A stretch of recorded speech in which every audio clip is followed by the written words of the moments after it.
We want to bring in Rachel Menitoff now. Not long ago, Baltimore Mayor Jack Young held a news conference there after the city saw a jump in COVID-19 cases. Rachel, we know, though, his speech was interrupted by protesters who say he's not doing enough.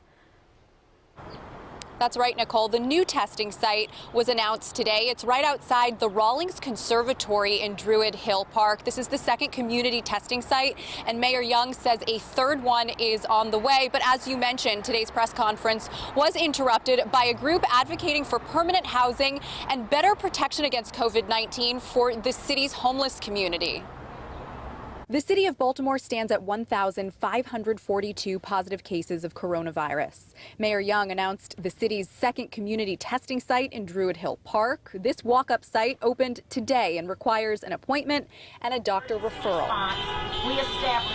In the middle of his remarks, several protesters with the group Housing Our Neighbors took over, asking Mayor Young to give more attention to those experiencing homelessness in the city.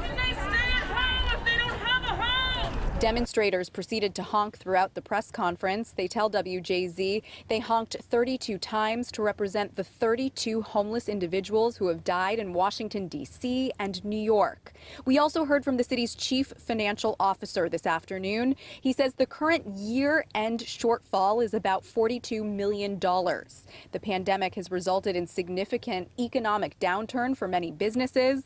He doesn't expect to recover this funding in the short term, but the city has applied for funding through the Federal CARE Act, and this should be distributed at some point this week. One of the things we're doing is trying to determine what available funds can be used to support businesses and other types of services that our citizens and residents desperately need right now.